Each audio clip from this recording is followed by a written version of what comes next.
अनंतकोटी ब्रह्मांड नायक राजाधिराज सच्चिदानंद सद्गुरु श्री ब्रह्मचैतन्य महाराज की जय। श्रीराम समर्थ। 22 सप्टेंबर। भक्ती म्हणजे ईश्वराविषयी अत्यंत प्रेम। एखाद्या मोठ्या यंत्रामध्ये एक चक्र सुरू झाले की बाकीची सर्व चक्रे आपापल्या परी हळू किंवा जलद फिरू लागतात। त्याचप्रमाणे आपल्या मनाचे आहे। मनाची एक शक्ती काम करू लागली की तिच्याबरोबर इतर सर्व शक्ती देखील हालचाल करू लागतात। मनाला आपल्या शक्तीने ताब्यात आणणे फार कठीण आहे। ते थोर माणसाला जमण्यासारखे आहे। पारा समोर टाकला तर तो दिसतो, पण काठीने मारला तर तो मारला जात नाही। त्याचप्रमाणे मन आहे हे समजते, पण ते आवरता येत नाही। म्हणूनच भगवंताला शरण जावे। आरशावर घाण पडली म्हणून साफ करण्याचा प्रसंग आला। अंतःकरणाची घाण पुसण्याचे काम साधनाने होते। मिरच्या, मिरे, मीठ इत्यादी पदार्थ एकत्र करून जसा सुंदर मसाला तयार करतात, त्याप्रमाणे भगवंताच्या प्राप्तीसाठी 3 गोष्टींचा मसाला पाहिजे: शुद्ध आचरण, शुद्ध अंतःकरण आणि भगवंताचे नामस्मरण। या त्या 3 गोष्टी आहेत। शुद्ध आचरण म्हणजे प्रामाणिकपणा, धार्मिक आचार आणि नीतीचे वर्तन।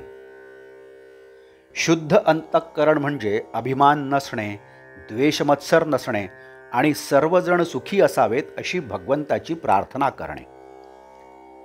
भगवंताचे नामस्मरण म्हणजे भगवंताचा केव्हाही विसर न पडणे। नवऱ्याला देव आवडत नाही म्हणून बायकोने नामस्मरण सोडण्याचे कारण नाही।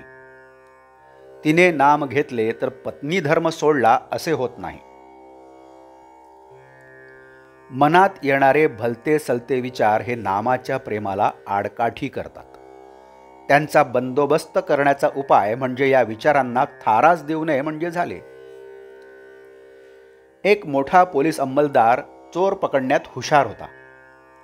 तो असे करी की चोर ज्या बाईच्या नादी असेल तिला फितूर करून घ्यायचा, म्हणजे चोर आपोआप नेमका सापडे।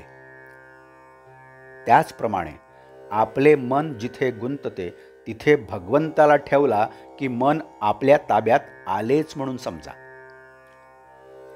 मनाचे संयमन करायला 2 उपाय आहेत। एक म्हणजे पातंजल योग आणि दुसरा म्हणजे भगवंताची भक्ती। पातंजल योग म्हणजे युक्ताहार विहार, नियमित राहणे आणि इंद्रियांचा निरोध करणे। भगवंताची भक्ती म्हणजे ईश्वराविषयी अत्यंत प्रेम।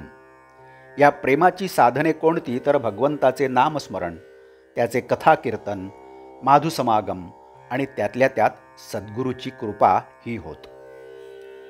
भगवंताच्या स्मरणाशिवाय जी कर्मे होतात ती वाईट कर्मे होत।